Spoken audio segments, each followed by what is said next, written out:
Okay. Main thing is we need to go into executive session and talk about the EOC framework. Okay.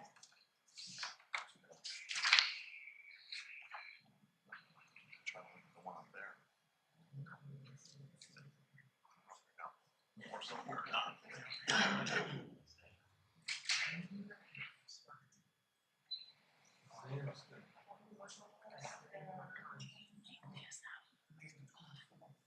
Okay, have that one for now. I can look at it. How are y'all? Good. Hanging early.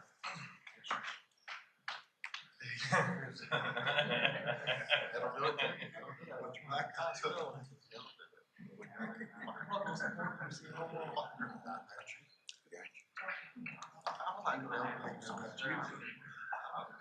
Thinking about you. I would, but I'm not going to. I can only do one thing. Whatever I ask. Yes. Hi, I'm good, sir. How are you? I'm doing well.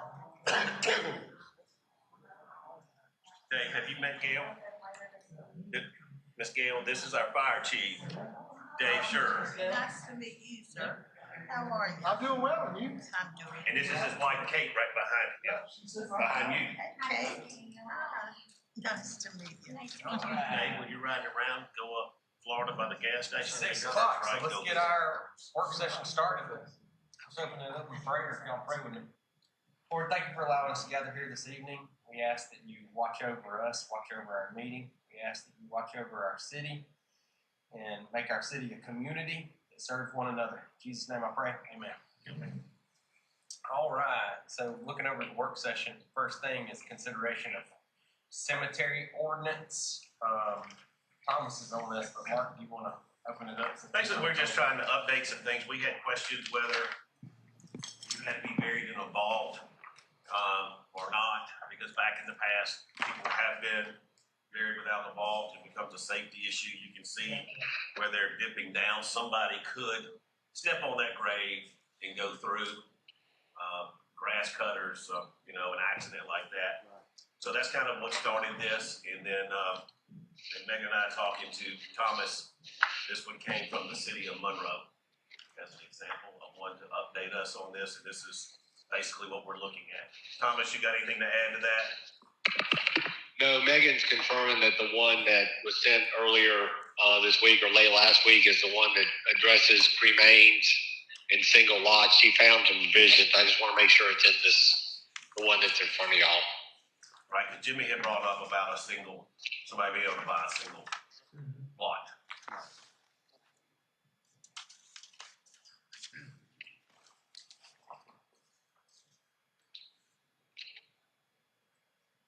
Daddy, be worried.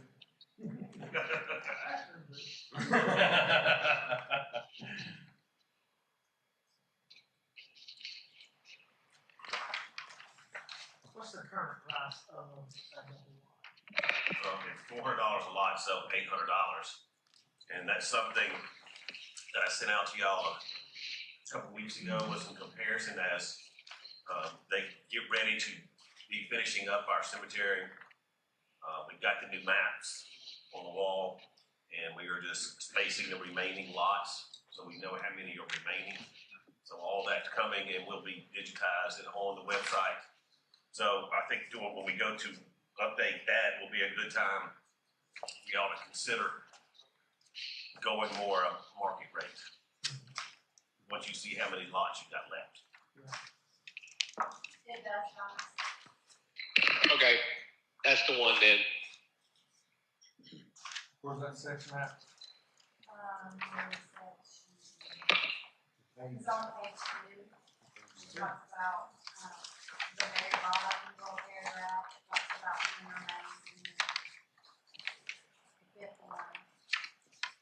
Fifth little paragraph above talks about names. So one thing,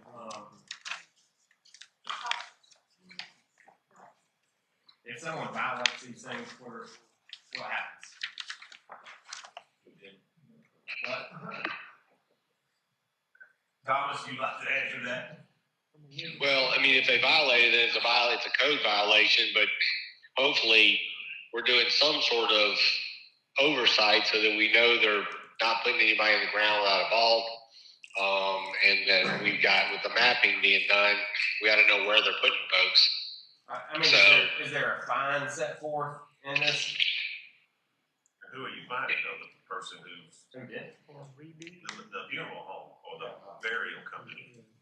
It would be the general penalty provision, which I think is, I mean, most of them for most cities is up to 6 months in jail or $1,000 fine. But it's whatever the general penalty provision in our ordinance is. Okay. Sounds cheaper than law. That's about remains of a lot of the cases. What? Cities have remains on this, but a lot of people just got it right. No, I'm not saying I say cremains, as in cremation, CR. Cremains It is does. also on seven. It actually says on 2716, the penalty, and that's on page 10. Oh, so there is a specific penalty in that one. It does have exception on cremated on, how many people can be buried, Where'd you see that? page 7, 27-11. There should be no more than one burial per lot within the city cemetery, except in the case of cremated remains. 1 in 4 burials per gravesite will be permitted. 4. No cremations. Right. Each such burial shall be considered a separate burial unless accomplished in the same time. I think people can go back and bury cremated remains in the same time. Yeah, probably should put it in the earth. Yeah. But by this provision, we can strike that. Anybody have a problem with striking that last sentence? Probably not. Yeah. That's right. That also opens up a situation where, you have extended family or something like that Yeah. has a, some type of unexpected death. Yeah. Jump to page 7, section at bottom 27-11, number of burials, that last sentence.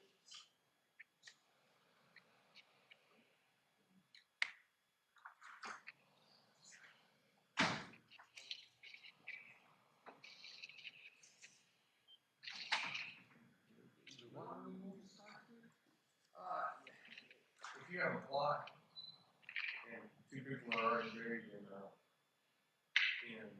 cremated remains in small urns, why couldn't you come back and add a third or fourth at a later date? Or if me and my wife buy one, and then one of my sons has an accident, unforeseen. Well, that would be at the same time. No, one of my sons by himself has an accident, unforeseen. Then he would need a place. We would need a place. And by the way it is written right now, that cannot be. They have to go somewhere else. Needs to be struck.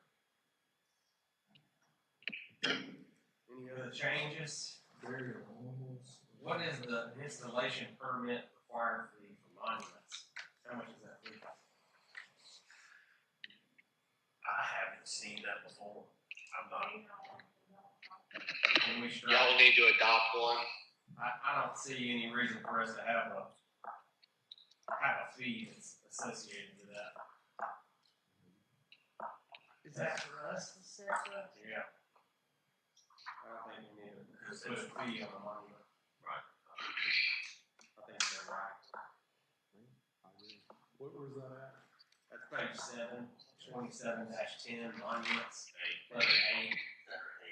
Striking. The only reason you may want to have a monument fee is because it's probably going to make it a little more time consuming and difficult to keep the grounds. Then we could just define what monuments are if we want to change removing monuments. There's so many monuments there now, so Okay, that's, I mean, it's fine, it's up to y'all. And the findings can be very different, like somebody may want something allowed. Yeah. Somebody may.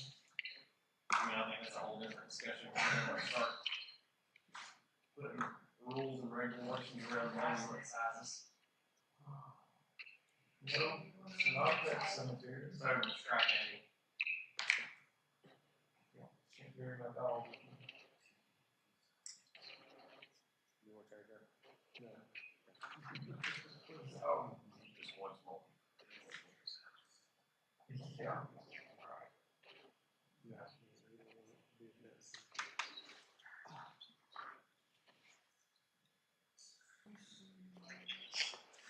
All right, I'm good with how it's written with those qualifications. Any other changes? Yes, sir.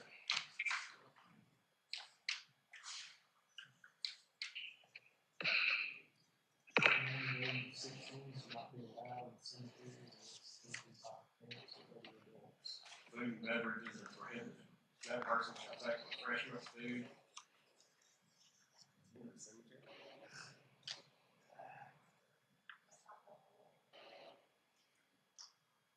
I guess just one phrase.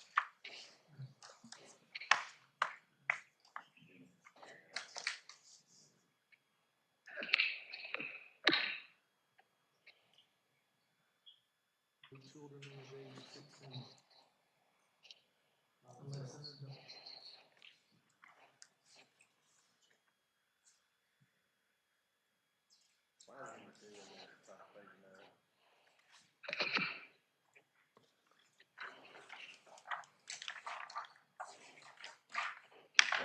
Strangers in the funeral zone.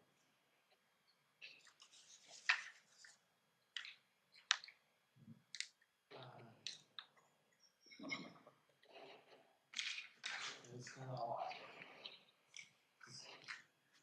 Shall not approach the grave at which a funeral. I don't wanna hold this out if y'all really go through this and work out the things that y'all want that are odd. No, I'm good. Just go ahead and go follow it. We're modifying it now.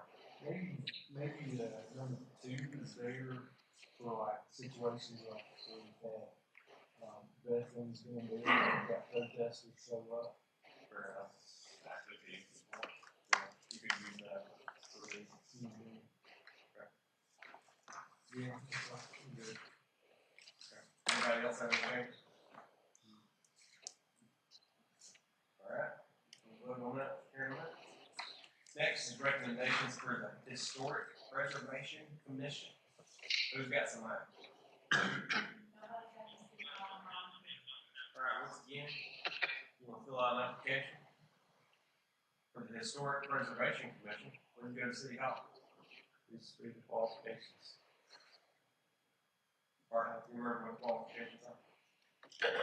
Got a history, And be involved in the history, review. architectural, one of the mechanicals, that would be involved in that. So it's pretty tight. If you're interested, please apply. Next is the revision of the license fee ordinance from the insurance company. Mark Scott. Yeah, this is an annual fee that is collected through the insurance commissioner's office. And we are at $25 at the present time. But people send in $25 for their insurance, that's anybody that's in the city limits. Sometimes they send in 40 because in other places it's 40, that depends on your size. And we will be going to 40 effective January 1st of 2025. But it won't be effective until the year of 2026. So look in your third paragraph down. It is important to adopt a new ordinance before the end of this year, and any ordinance adopted next year will not be effective until 2026. Okay. So it would just be additional revenue that comes in.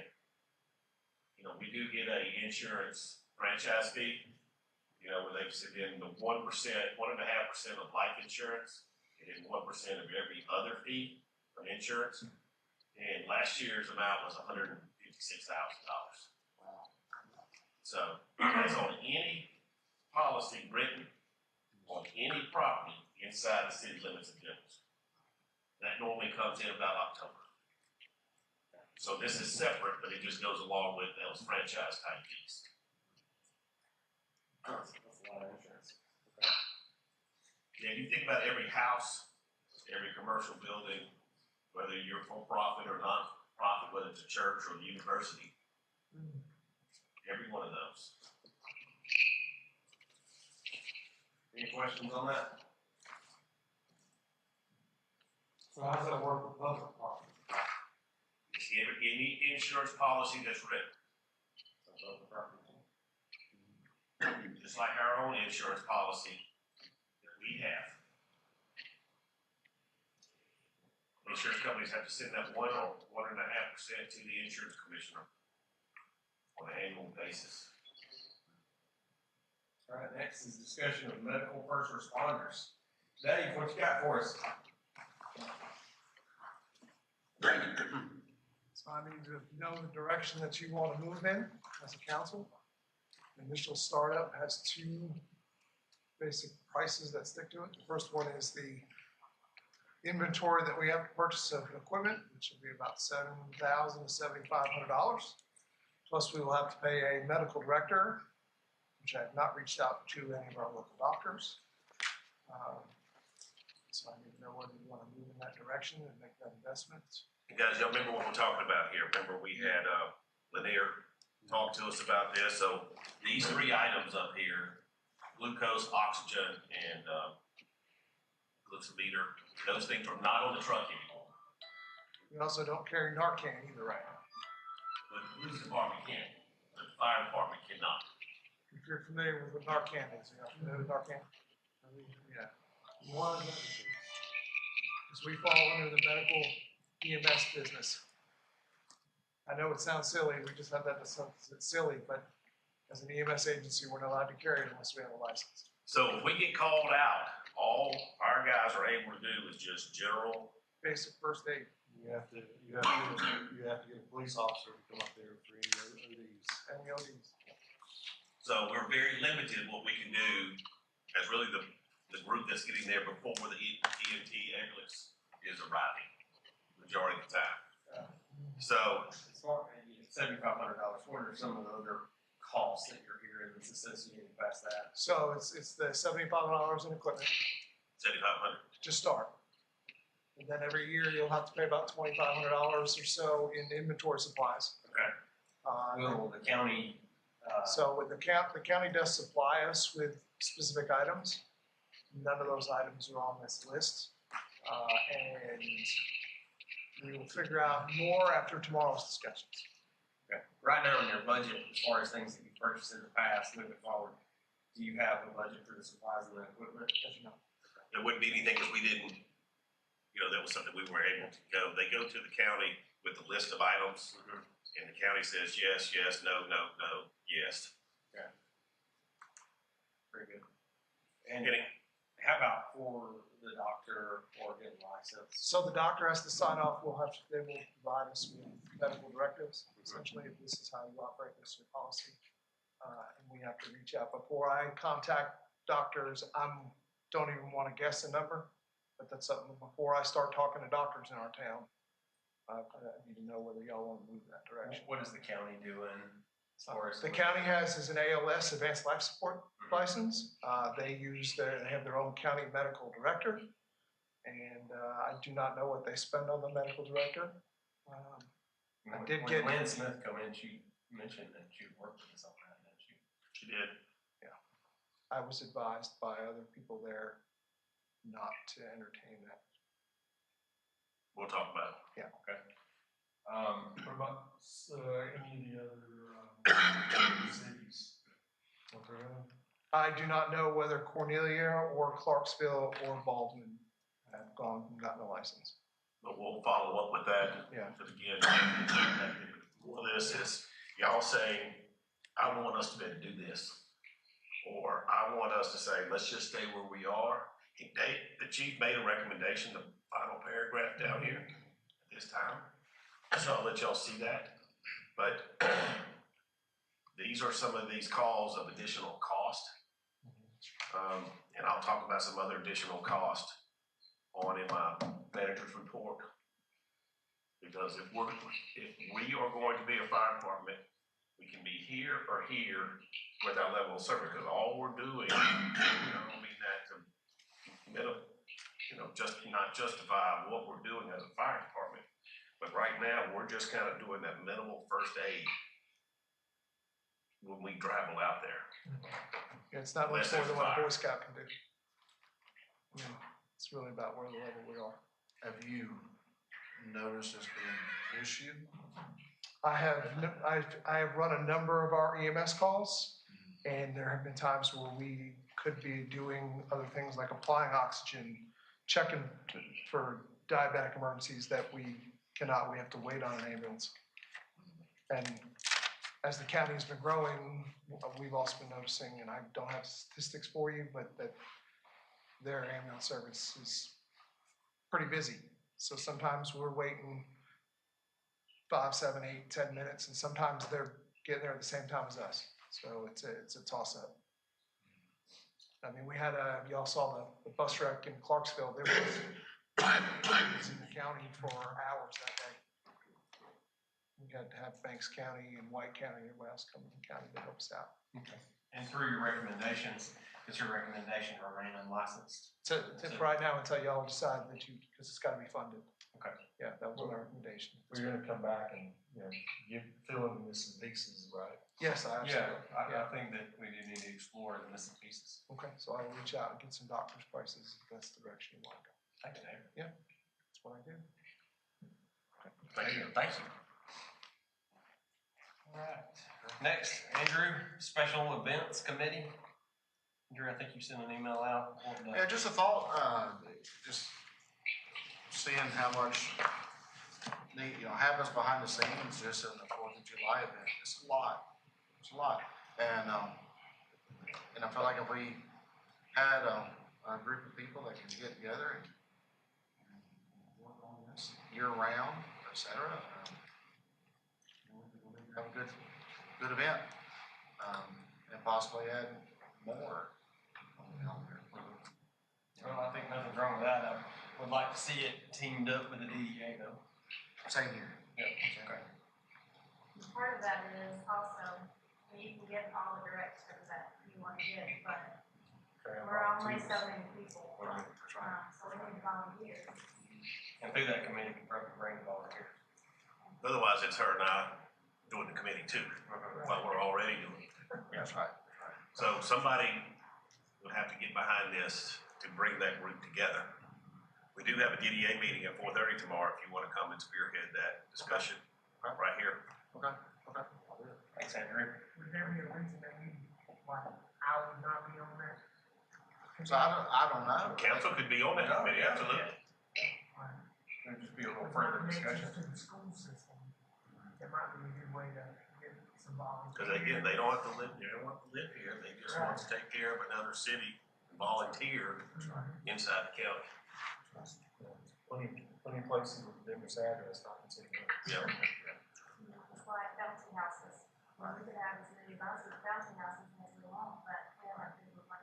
And so that's a requirement by the vendors, and a lot of vendors just turn you loose and you're on it. Yeah. We can't do that, and it's when their vendor wanted to charge $75 per hour per jumpy house, To have someone stand there. $75 per hour. Wow. And so needless to say, he got scratched off the list. Yeah. And the one we're looking at now is $25. But Did you hear about the little child that was killed in one of those bouncy houses last week? did not, but I have heard. Got caught in the wind. Yeah. You always hear those kind of stories, but I did not hear that one. 2 years old. Terrible. Next is building regulations code updates. What you got? All right, Dave, let's talk about this one too. Dave is having, with his code enforcement hat, we're having to improve some things in these ordinances that give Dave more power to better enforce the ordinances. And this is one of those items, and give an example So basically, the way that the code is written for the city for enforcement, it only gives the power to enforce our code to the police and to our building official. We don't have a building official, so We have a third party, but that's not her job. Yeah, so we need to give the power to somebody else, and I'm proposing that we add the title fire chief and code enforcement officer into that so that it opens it up so that then I'm justified in going and actually enforcing the law. Very good. We also, You have the background for that. I did. Yeah, I also had us change the technical building codes adapted that's on that. And that is to actually name all of the codes that the city is adopting. Okay. So this way there's no gray area when I go to enforce the code. They can say, well, what code are you reading out of? Well, it's definitely gonna be one of those. Because the city has adopted those codes. Because right now, if he gets called to a property, he's limited because he's not. That's correct. Thank you for that. Yep. Does anybody have any questions about that? And that's gonna take 2 reads, so we won't get that power, that ability until June. Thomas, you got anything to add on that? No, I do not. I mean, I think it's perfectly fine. The only thing I might suggest, and this is really up to Chief, does he want to make it Chief or Chief designee in the event that he wants to utilize Assistant Chief or one of the other officers for that? He was agreeing with you, shaking his head, yes. Okay. Very good. So we'll call that first read this evening? Yes. Yeah, is that in addition to somewhere in here? Yeah. Yeah, I'm gonna have this. Page 3, enforcement. Shall be enforced by the chief building official or his designee, city fire chief, or his designee. Or his designee. Yeah, it's already got his designee. So that should cover that then. Right, Thomas? Say that again. I didn't hear that exactly. It's got in here where the chief can designate. Okay, yeah, that'll be fine. Okay. Very good. Next is a discussion of business license ordinance. Mark, what you got? Yeah, this here is correcting and adjusting for our business license fee of $100. Because what we had there again is, if you're an existing business, you're supposed to have an annual business license renewal every year. And in order to get that renewed, the fire marshal needs to come out to inspect, does it have the exit lights, does the lights work, are there any bad plug-in extension cords, etc. But this is it was trying to send out our third-party inspector. She's not there, somebody might think she's there to inspect the building that's been there for 20 years. She didn't know what's behind the walls, because that's not the purpose of this ordinance. The ordinance is where the fire chief goes out and looks at it. He also, they do for inventory, they draw a design of the building and put it into their system, so that if they ever get called for a fire, they know what the building inside looks like. So again, it's giving the fire chief, code enforcement, that ability to be the person, because we're having to do temporary license right now because he's not able to do that. And it's not something for our third-party inspector to do.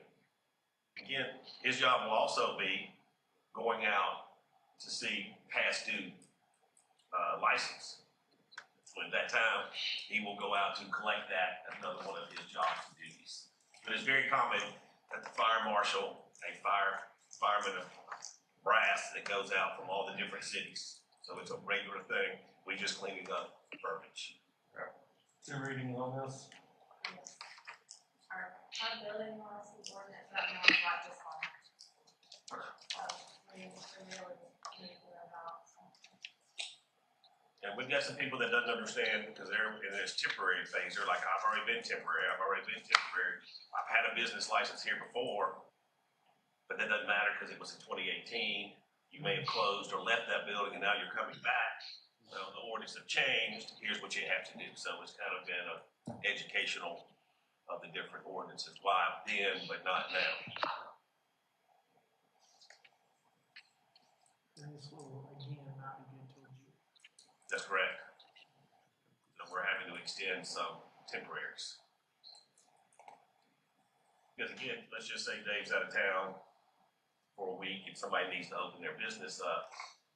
We can't send him because he's out of town, or it's just cheap, it's somewhere else. We'll do a 30-day temporary. So we've accommodated them in their business, but we've had to wait till they get back to go, and then they would have to do so. Thanks for cleaning that up. And Mr. Mayor, I've got one addition that is in y'all's front packet. This here is about the fees to come and rent a water meter for fire hydrants. You know, if somebody, y'all found this. This also is an issue where if you ever see, and you, the public, especially you, the firemen and police, you see a tanker truck pulled up to a fire hydrant, and you see a hose just directly hooked up to the fire hydrant, they are stealing city water. If they don't have a meter that's about this long, you dial the non-emergency 911 and report the location.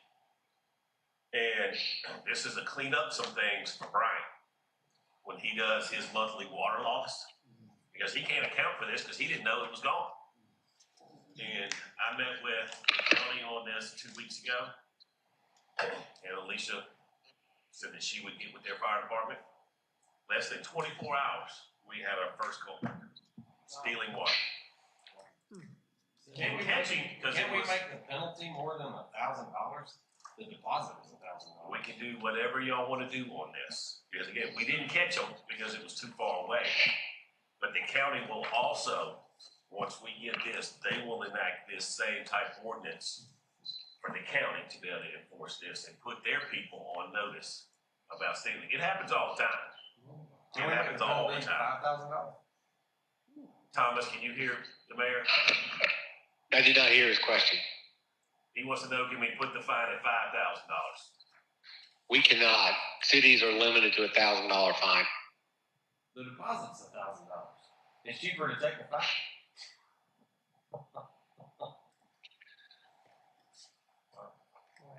Well, you can also go to jail. So Okay. you can also go to jail for 6 months. And I had a judge in one of my other cities that he imposed the fine and then told the fellow that if he did it again, he was going to probably impose incarceration. So it didn't happen again. So this is a real situation, and this is another cleanup for Brian Very good. and our water department. And this will have to be a first read as well? Yes, and so that would need to be added to the agenda if y'all so choose. Number 5 is a first read as well. Yes, on the insurance. Yeah. All of these I did not add to the other agenda. I did add to the regular session, meeting, so y'all may discuss that. So that's,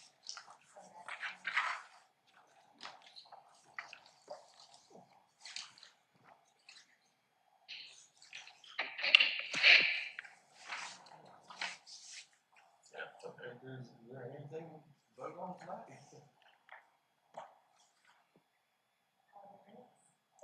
and this The is cemetery temporary one. ordinance.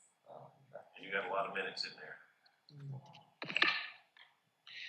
We need an executive session at some point. Yes.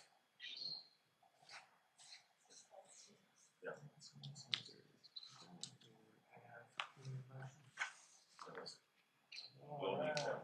Yep. Let's go ahead and knock out the executive session to discuss personnel.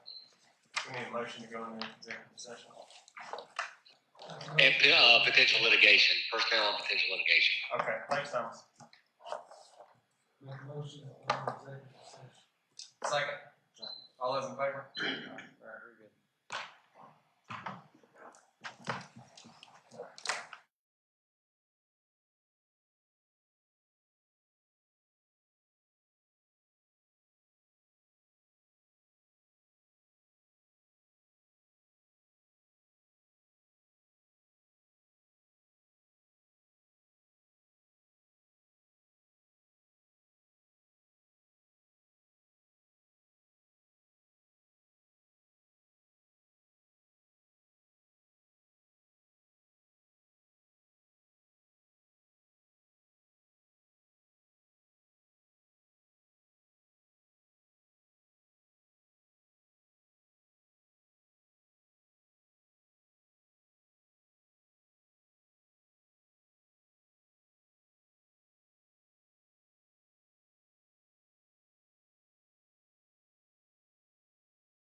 Yeah, and I think there's also the cross off number 7, so it should be super short.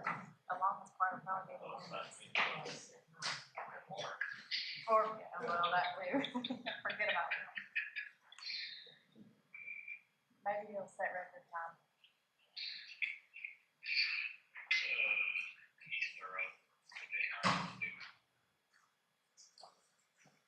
All of it's on you, Mark. So what, number 8? We're betting that's gonna be the longest part of you.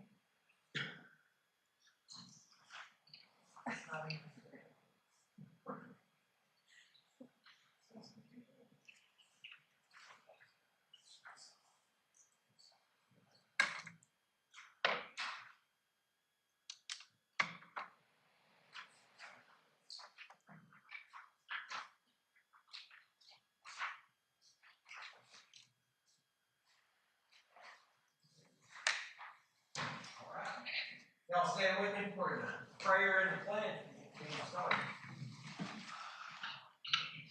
Lord, thank you for allowing us to gather here this evening. We ask that you watch over us, watch over our families that are left at home.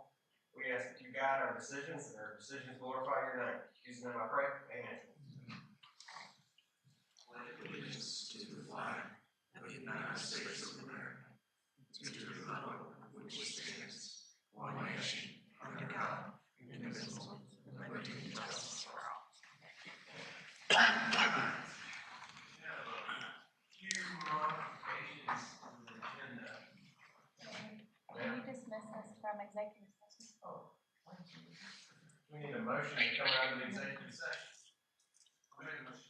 Second. All those in favor of coming out of executive session?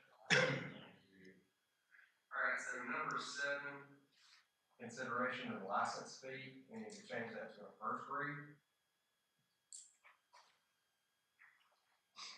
And then a new number 8. Everything else will narrow bump down. First read of building code regulations. Number 9, first read of business license ordinance.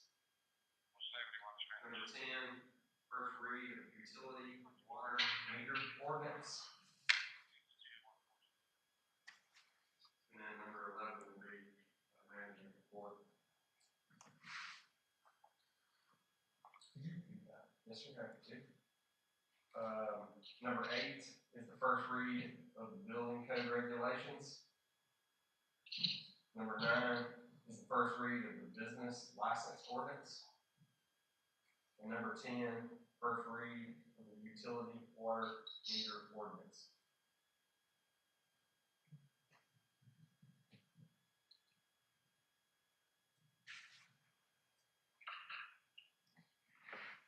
Any questions? Any other modifications? Make a motion to approve the agenda as amended. Thank you, sir. A second? All those in favor? Very good. All right. Next, we'll move over to appearance and public comments. Please step to the podium if you have anything.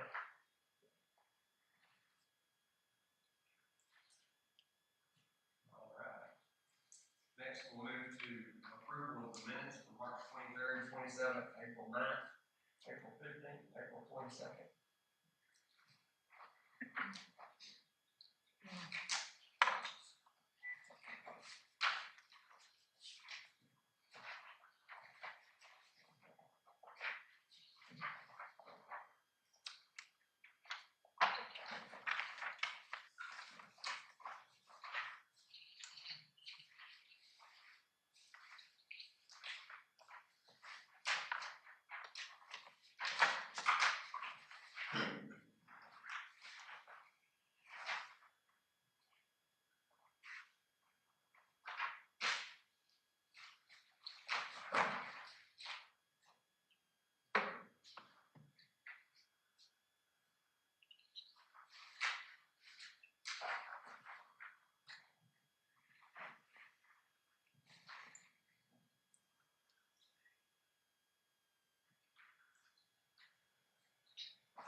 Maybe all the attachments from the retreat includes the amount of police, fire, everybody.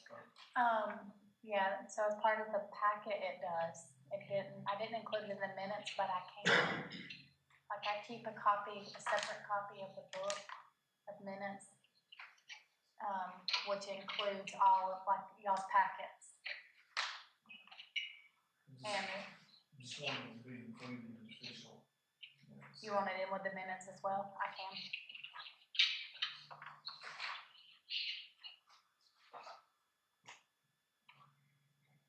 Like an hour. Okay.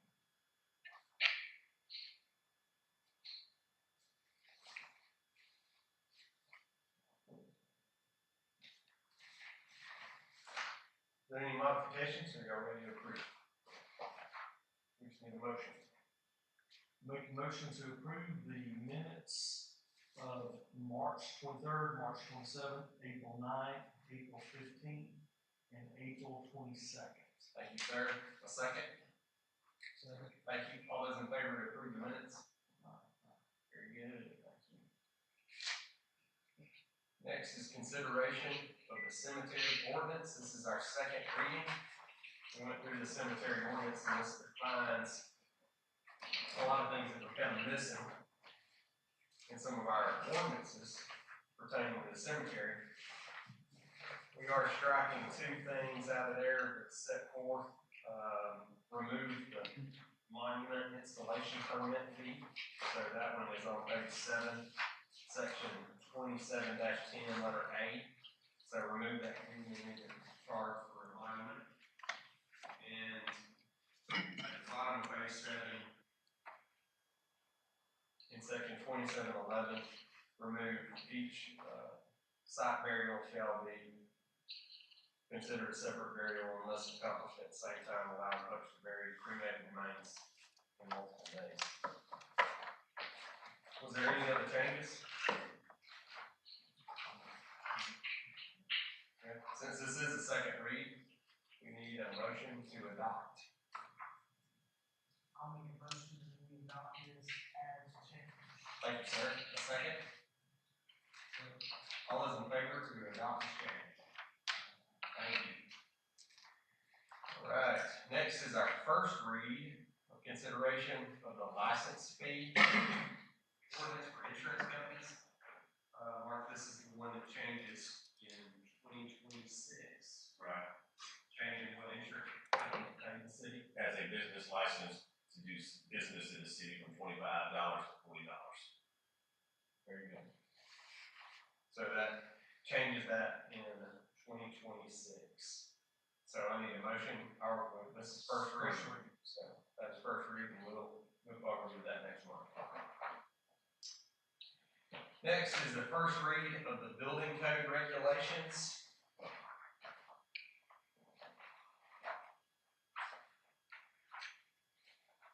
This is to modify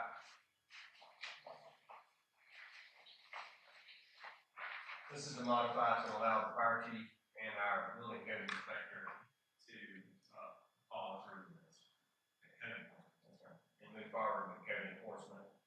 Our fire chief is now going to have a dual role. Thank you very much for that. And this will give him the ability to do that in which one? June. Okay. So this is the first read. Next is the first read of the business license ordinance. The city, the code enforcement ability to go out and do the inspections. Also, just clear up some names of who could be listed to do that. It had it as a building inspector, and then our building inspector is a third party person that we hire, so that's not the same person that would do with this, what fire marshal, fire chief would do. Correct. Just clearing up a little of this housekeeping. Next is the first read of the utilities water meter. This allows for us to charge and clean up some of our language now as far as that large water meter to pull water out of fire hydrants. My name is Barry. This is really a more of a safety situation. if you see a tanker truck backed up to a fire hydrant, and you do not see a meter about this long, they are stealing water. And they have to rent this meter from City Hall, it was for $1,000. And they reset it, and then you bring it back, that's how the city knows how many gallons you took out of that fire hydrant. And this is to let the citizens know, let the fire department know, the police, to dial the 911 non-emergency number to report the situation. And this is also, because a lot of our water customers are in the county. I have discussed this with the county, and I discussed it with Alicia Vaughn. She discussed it that afternoon with our fire chief. The next day, we didn't make it there in time, but we had our first phone call that we had water theft at a fire hydrant like that. So, the county's on it, and this is just to promote this as an awareness, because you can see it all the time. It's very visible, and they can steal thousands of gallons from the municipality. And this is just bringing some of that up to date, and the county's willing to move forward and discuss it too. Very good. Thanks for clearing that up. This is the first reading on that, so we'll discuss that and vote on that next month. All right, next is the manager's report. Mark, you're up. I have a lot of time today, don't I? No, that's not what that means. I'm gonna start it off with Mr. Jerry Neese and now Haversham. We're gonna talk about your event that's gonna go on in this building 2 days from now. Well, I guess it could.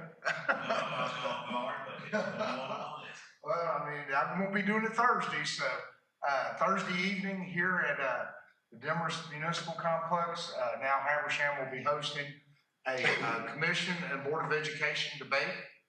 So we'll have 12 elected or potentially, elected, positions, here debating why they should be elected for that seat. I think it should be interesting. We will allow rebuttals. So I hope somebody has a referee shirt and a whistle. So see how it goes. I think it's going to go very well. All the candidates get along very good. You know, they're all good people. So I think it'll go very well. But I think it's an opportunity for the voters to get more information. We're in the middle of early voting right now. The election date is May 21st.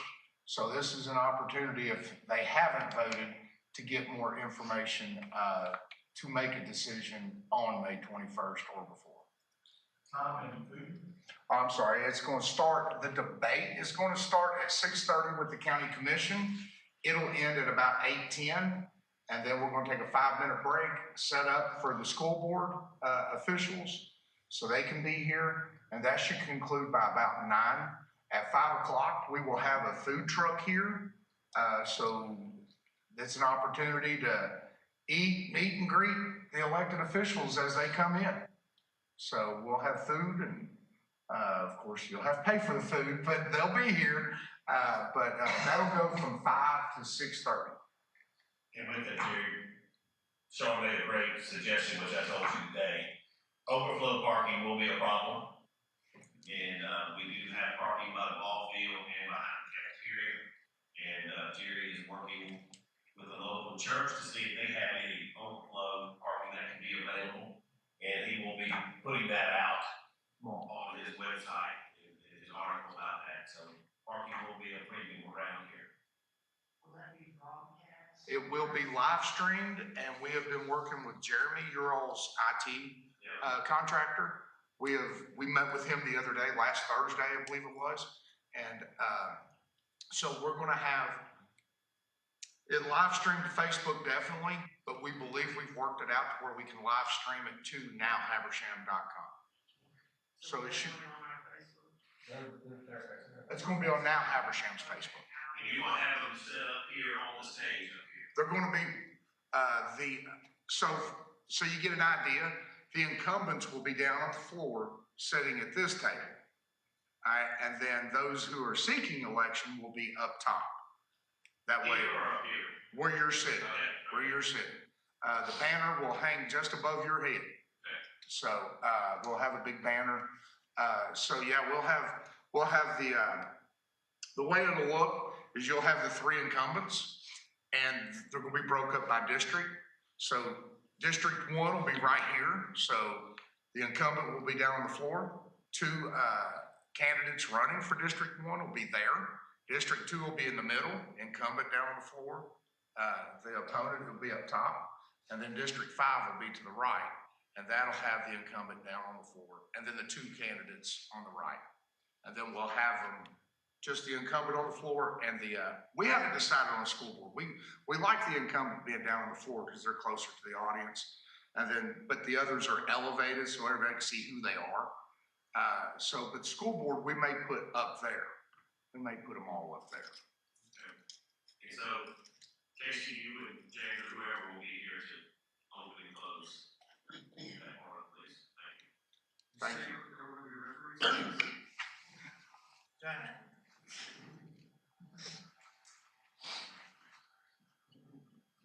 All right, with that, thank you. We also have on our dream board is hiring a grant writer.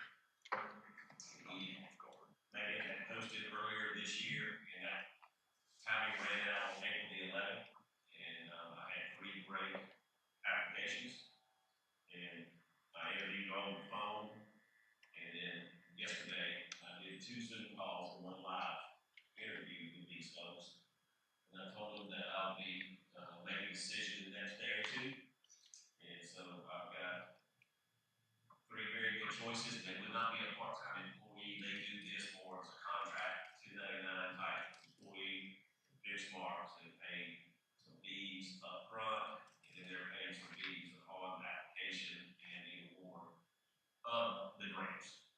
So more of that to come in the next day or 2. Okay. The other thing I started in the month of April is we started our department head meetings on the last Tuesday the fourth Tuesday of the month with police, fire, and water and sewer, and the city clerk. So that will be going on. Then I started today meeting with each of the department heads to go over their package of information today, so that we can go over those. Megan didn't make her 9 o'clock meeting this morning. She knows I'm thinking, but that's the only one that did happen today. She was here, and so that will be additional meetings like that. If Thomas wants to add anything on our land use process after our 3 public hearings we've had, I also have in the back our colored maps. If there have been any changes, I have my colored pencils with erasers on. If anybody needs to look at that back there, it's not on the agenda, but they can make that point in their discussions. Last week, a couple of us toured the Baldwin water plant, and it was a pleasure. Holiday with EMI gave us the tour, and with Emily there, and it was very eye-opening what all they're doing in that 4 million gallon plant there. So it was definitely worth the time.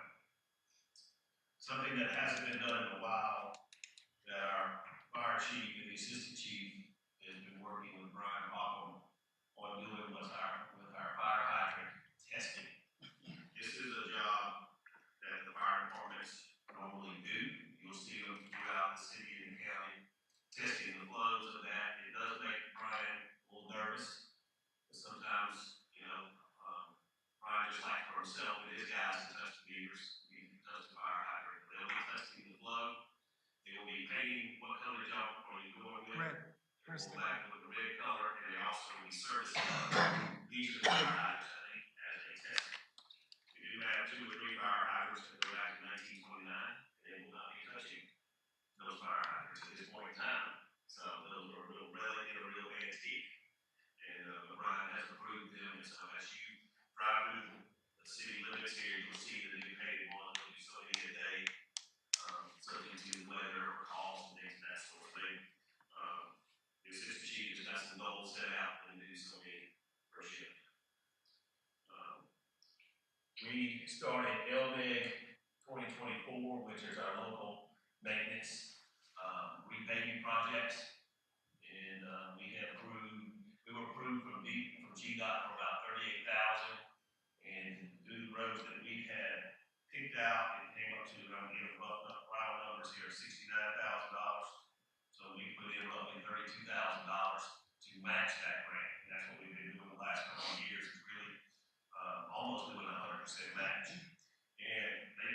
at today, Arizona and Stone, yesterday and Friday, they completed Alabama from the upper side, right over here, once you go through the two-way stop up to Laurel. And then on Friday, they completed Georgia Street from the police department all the way up to Laurel, and that stop sign there. And I think there's more street, but I'll leave it off. But so we're pretty much finishing that off. Now, the other good part of all this surplus money in the state, the governor has approved $250 million for additional 2024 building. So our total of that comes out to be $48,000 with zero match. So we will be getting, we've got it, Megan and I and Brian are working on the streets as of today. We get that application sent in so that we can get that extra $48,000. So Brian has picked out a couple of streets and we'll continue to work through those and get those in, and y'all be seeing that the 1st of June on that. So this here on the copper and lead that y'all heard about that we have to figure out, which is a federal EPA program, is from the initial view with EMI, who was doing our inventory, where they can decide subdivision was built prior, after 1990, but they do not have lead and copper in those areas. If another improvement was done, they were able to knock those out of the list. At 7,500, they were able to get us down to 4,631 meters that has to be physically checked.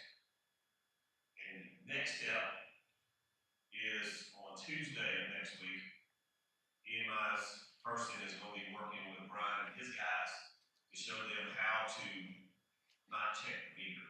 It's an app that will be on their phone. They have to take a picture, they have to fill out a couple questions, answer the question whether it's copper or lead, move on to the next one. So what we're calling this is top to top. And it's very hard for Brian and for his guys to go out there and know they go top to top and they can't fix it today. It's all about getting this information to whittle this number down between what's located in the city and in the county, roughly 7,500. We were approved through the state for a $100,000 grant to cover our cost. EMI's contract roughly $15,000 for them to go through, set up all this, and do the initial testing and gather all this information. And what happens is you cannot use the grant to do the work in-house. So if we want Brian and his crews to do this, we gotta send the money back. So depending on, Fletcher should have this RFP ready in the next week or so to go out. We're supposed to have all this finished by the middle of October of 2024. They also realize there could be limited contractors, things of that sort. So we have some leeway. We're all working on this full steam ahead, May, Mark, or Mayor, Council understanding, because there'll be some things that we have to go, once we get after top, the contractors will make some assessments and go, hey, how many are in concrete, how many are in asphalt, how many are in the street, or how many are easy ones, just low fruit that I can just run over there real quick, dig on both sides, take the pictures, fill out the information, and move on. So, more information on that. Yes. They gotta take pictures of every one of these. And this is being done nationwide. So you think about houses that were built in the 20s and 30s around here, 60s and 70s, how much that can be. So this is just inventory with this $100,000. And if your cost estimate comes back to the RFP, you have the possibilities of going back to ask the state for more money to cover that cost. Because if I took these 4,600 meters and took $85,000, that's like $22 a meter. Was a contractor really gonna spend, only gonna charge me $22 to check that meter? Probably not. It's gonna be much higher than that on that number, just making some assumptions, because this is all new nationwide. And so these contractors in this business are really ramping up for the first time, getting ready to answer these RFPs. You just don't know where that number is gonna fall out per meter like that.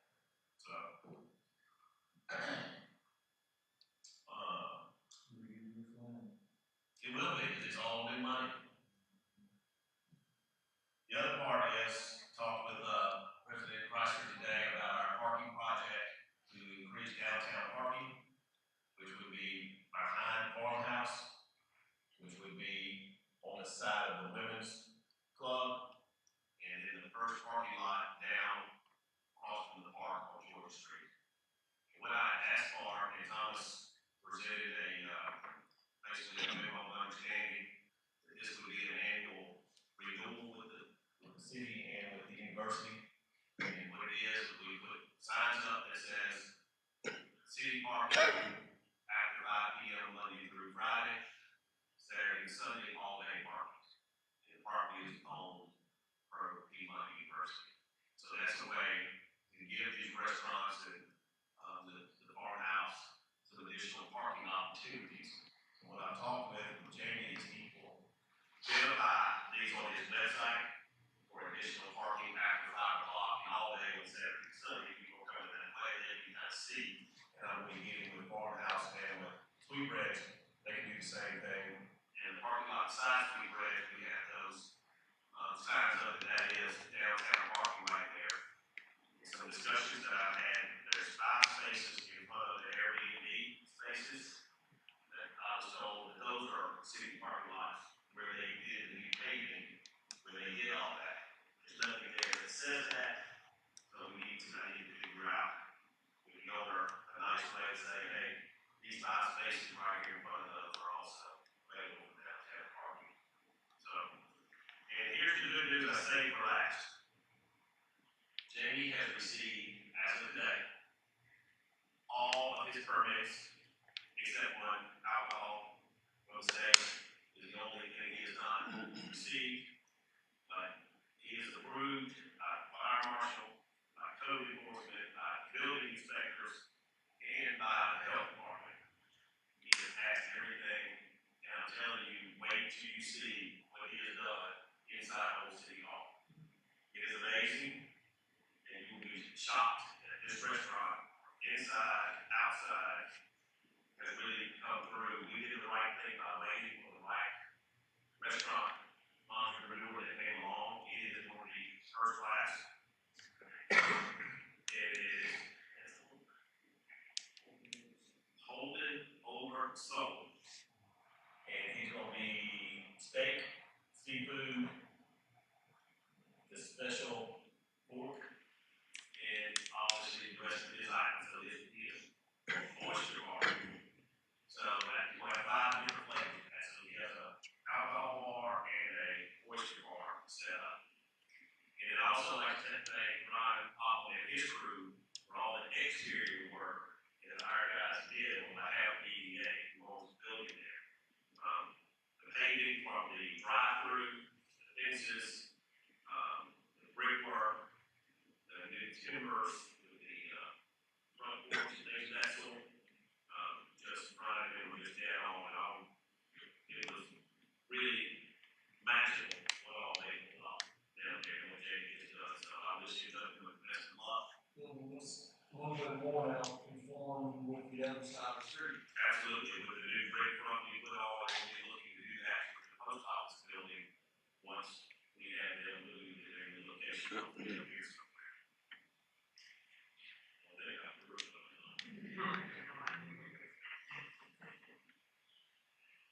Talking about our wastewater system is operating within our permit limits, and our drinking water system is operating within our permit limits. We're averaging 1,809,000 gallons of water a day. That's a lot of water a day. We're hitting right at 55 million gallons in our 30 days. Ryan and his guys, they had 7 emergency locates, 265 locate orders, 261 work orders. They had 11 leaks, and we lost $752,000. So, sorry, 752,000 gallons out of 55 million gallons of lost water. Whether it was stolen, whether it was a leak, something to that degree. We continue to fight that number every month, looking for one of those opportunities to reduce that number down. With that, we purchased 43 million gallons from Ball, 5,300,000 from Tacoma. We're still working on our Garrison Road well, and from our other well, we took 7.1 million gallons out of our well to add up to 55 million gallons. Greg and his guys did 129 orders through their street subs.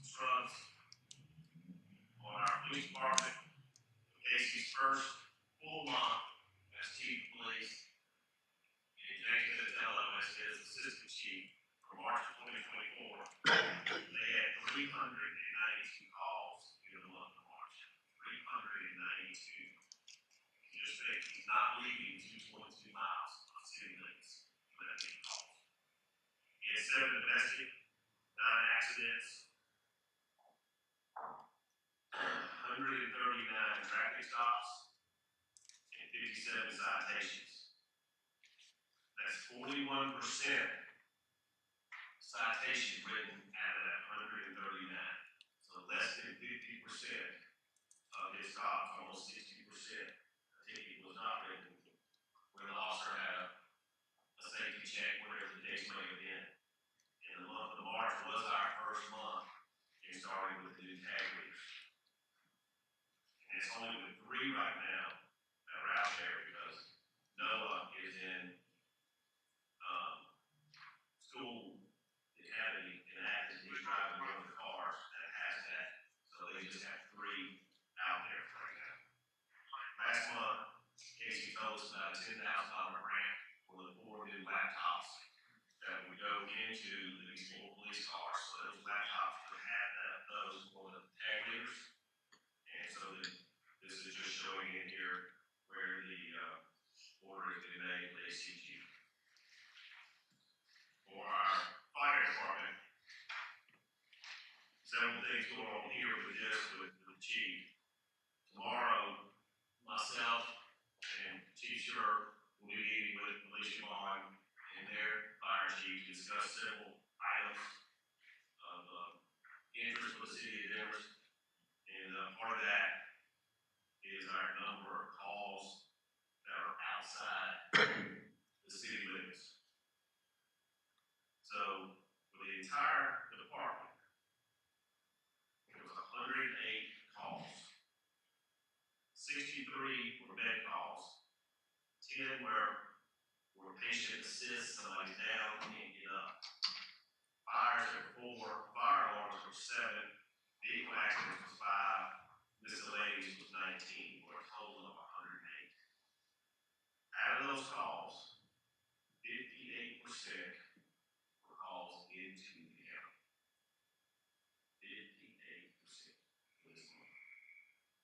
For at least 37 calls that was only needed inside the city limits, 35%. And then 7% was 3 with video and 6 with cars.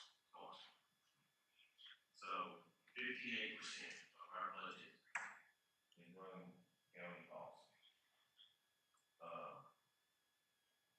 And with that, that is going to be a big part of that discussion. So that way, I have copies of these for y'all. The chief pulled together a Demorest fire response annual from January 1st through yesterday, May 6th. And he pulled those from 2020, 21, 22, 23, and 24. What this is going to show you is our continued rise of calls. So in 2020, from January 1st through May 6th, these years, there were 334 calls. In 21, because of some COVID, we had a lot of spike in that. We went to 459. 22, 387, 23, 414, and so far this year, 443 calls. We got more in the first quarter of 2024 than we have the entire year in recent past. So, To the COVID 21. So that's a real discussion. This is why the county has invited us to come discuss. Now that our fire chief is here, we've been working through these, reviewing the numbers with the chief and the assistant chief, and we're going through this tracking, really diving into what's going on here. And that's part of our discussion. Mayor, councilman, when the chief says, what type of fire department do y'all want the city of Demorest? Because, and in this second page of this, it breaks down the number of calls right there. And one of the other issues is the additional training. We found out just back in October, November, that the turnout here has a lifespan of 10 years. I've never had a discussion about fire hoses before. And they have to do testing on these fire hoses at 200 PSI. So they gotta roll them out, hook them up, turn them on. And what is that material? Just like a Canvas, generally, it's a form of canvas. majority of our inventory of hoses, 1996. Now there's, the last year that the chief can find any records was in 16, 17. 16. 16. And the others go back to early to mid 2000s. And there's a stamp on them, and these have to be tested yearly. So that's another cost, because again, chief and these firefighters go out and we have hose first, under pressure, in line of duty. That's the issue. So chief and I have met on this. He has made some proposals to me on this. He is very sensitive to cost. And the same thing as our police chief is very sensitive to cost because of hiring the additional police officers, because they all have to be fitted to their size, to their uniforms. Same thing with firefighters. They have to be fitted. You know what these things cost. That's exactly right. Thank you. So let's roll on to the financials. These numbers get a little small there. I forgot my glasses today. No, I had to struggle with some of those numbers there. But our financial statements are as of March 31st, 2024. So roughly, we're running about 40 days behind, which is normal for how our financial statements come in. The cash, we're growing, we're getting in a better position on that first page there. We're still having to make up some ground on our number of months of liquidity. We need to be pushing back closer to that 2.5 times per month. But the things are growing in the right direction. Page 2, you can see our debt payments. Everything is paid up to date, everything's current. You go down to the general fund, on the bottom half of that, you can see the E1 fund we're paying annually. We made that payment of $94,460 in the month of March.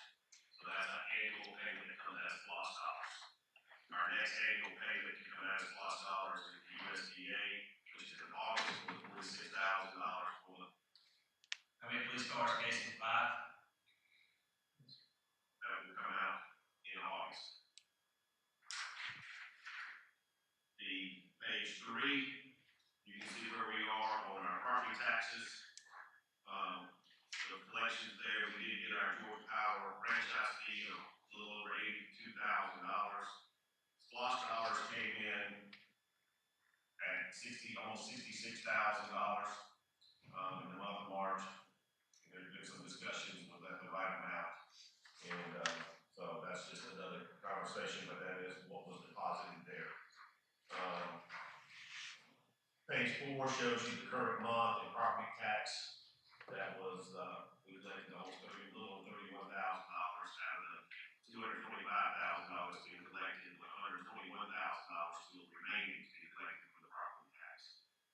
Again, you can see in here the budget for the insurance premiums is $156,000. That comes in October. Transfer taxes all the way down through there.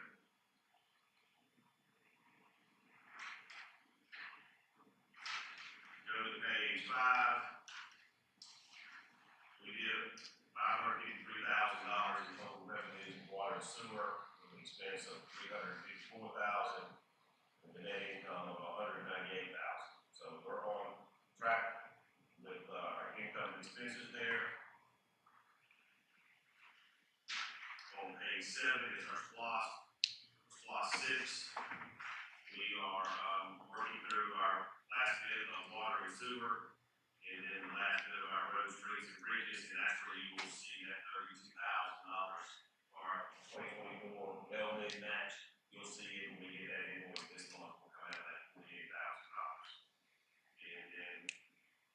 and sewer. And you see the fire truck is on this year, and those items there with groceries and bridges.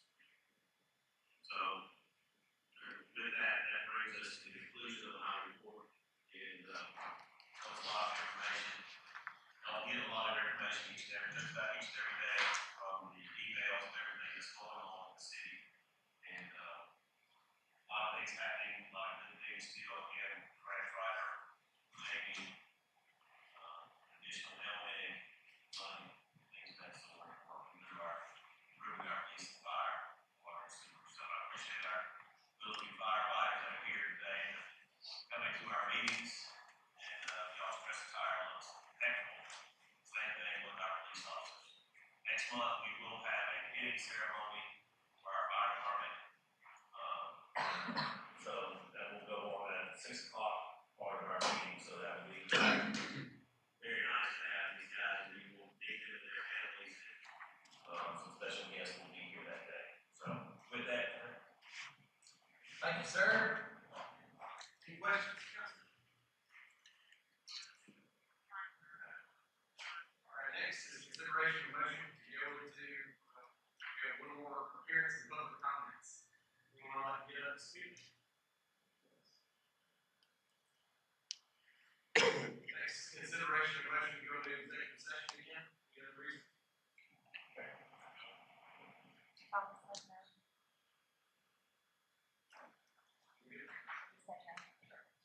Next, we need a motion to adjourn. Thank you, sir. Second.